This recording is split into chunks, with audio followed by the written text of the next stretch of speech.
Hello guys, কেমন আছেন? আশা করি সবাই ভালো আছেন। আপনাদের দোয়ায় আমিও অনেকটা ভালো আছি। তো আজকে আইলাম আমি খরচ খাইবার নিগে। খরচ খাইবার আইয়া দেখতাছি মানুষ কাতারে কাতারে বসা।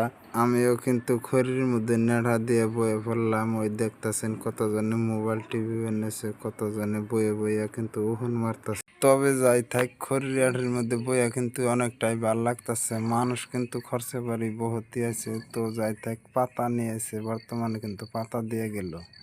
তবে যাই থাক প্রিয় বন্ধুরা, এই যে আমার পাশে একটি মানুষ দেখতাছেন, ইয়ার নাম হলো সুরমান আলী। সুরমান আলী মোবাইল টিপতাছে আর কইতাছে ভাত তো দিয়ে গেল, তরকারি বান কোন সুম দেয়।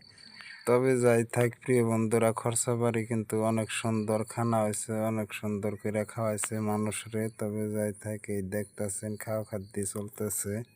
খাওয়া খাদ্য শেষ করলাম, শেষ করে বাইরে আইয়া দেখতাছি আমাকে এক পার্টনারে বরফ বেচতাছে। বরফের দোকানে কিন্তু পোলাহান গির দিছে। পার্টনার কিন্তু আজকে জাগা মতন দোকান দিছে, হয়তো খরচা বাড়ির সামনে। পোলাহান আইতাছে গেতাছে, কিন্তু বরফ বানিয়ে হারতাছে না।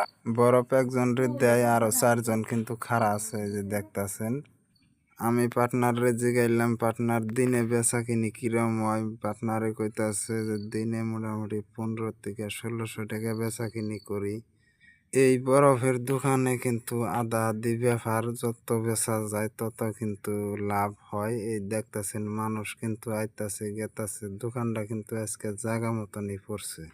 তবে যাই থাক, আমি দোকানের সামনে থেকে আইলাম রবিরা বাজারে। রবিরা বাজারে আয়া সবজি বাজারে আয়া দেখতাছি বেচা কিনি আরম্ভ হয়ে গেছে গা। সবজি বাজারে কিন্তু মানুষ অনেকই হয়েছে। তবে যাই থাক প্রিয় বন্ধুরা, আজকেকার ব্লগটি এই পর্যন্তই। তো ভালো লাগলে একটি শেয়ার করে সবাইকে দেখার সুযোগ করে